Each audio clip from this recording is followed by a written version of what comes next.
welcome to Generational Wellness with Dr. Loom. Thank you for joining me today in this series where I help bring awareness to the patterns and habits that have led to disease and provide you with information on how to start making those changes from disease to wellness for you and your family.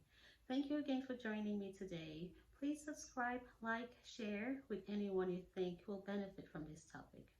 So today I will talk about helping your toddler eat healthy or creating healthy habits for your toddlers. I know most of us growing up have been taught to clean up our plates or forced to eat when we're not hungry. We know that our bodies have internal cues of hunger and satiety. So for example, if we present a food to a toddler and the toddler refuses or is not necessarily hungry at that time, instead of forcing or trying to get the toddler to eat the food, it will be okay to say, well, that's fine. You don't have to eat now, because keeping that meal or a snack here and there is not necessarily going to starve them or lead to malnutrition.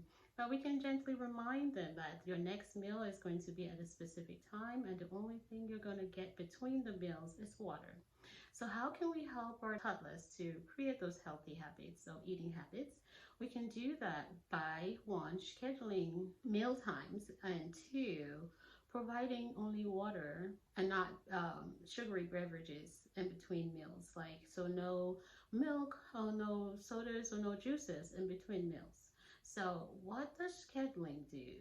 When we have scheduled meal times, what that gives is you have that sense of security that my next meal is coming at a specific time.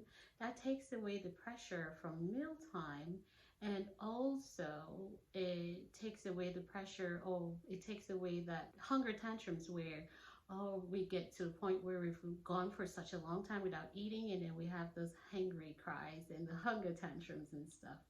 And the schedules does not have to be fixed. It's going to vary based on the child's needs or the family routine, and based on what time the child wakes up.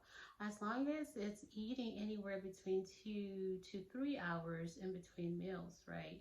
So if, say, we have a schedule where we have breakfast and the kid decides, I don't want to eat breakfast, that's absolutely okay. We're not going to fight. We're not going to force it or push it, but we will remind them that in between breakfast and the next snack, which will probably be about 2 hours or 3 hours, again, depending on your family's schedule, will be water.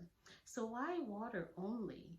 We choose water because at least water will give them something to drink.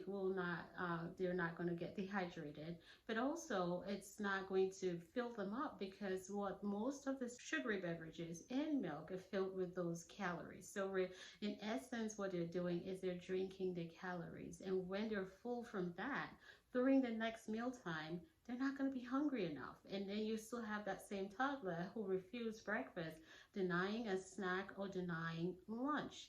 And what happens at that time, the whole idea will be, oh, my baby did not eat breakfast and now refusing lunch. So there's that tendency to want to feed them, and as a result give them what they need or fix them a different meal, which is typically what they'll prefer, will be something sugary and high in calories. So if we have scheduled meal times, water in between meals, eventually the toddler, at that time when we have those scheduled meal times, the toddler is hungry enough to want to eat and will be more likely to try what's on their plate. And if a toddler is wanting to eat something in between the meal times or the snack schedule times, sometimes it may not be because they're really hungry. It could be, I'm bored, I just want something to eat. In those cases, we can try distraction or playing with them or changing their attention to something else that will benefit them until the next meal. So mealtime, we can sit down with the family, eat with them, eat the same thing we're offering them, because at the end of the day, our kids are watching us and we are modeling the behaviors that we want them to carry on throughout life. So if we're eating the healthy things, eventually they will come to start eating just as we are eating. Now, if we either say no and each time we find something else or find the junk they want to eat, of course they're going to continue with those behaviors because it worked the last time, it's going to work this time.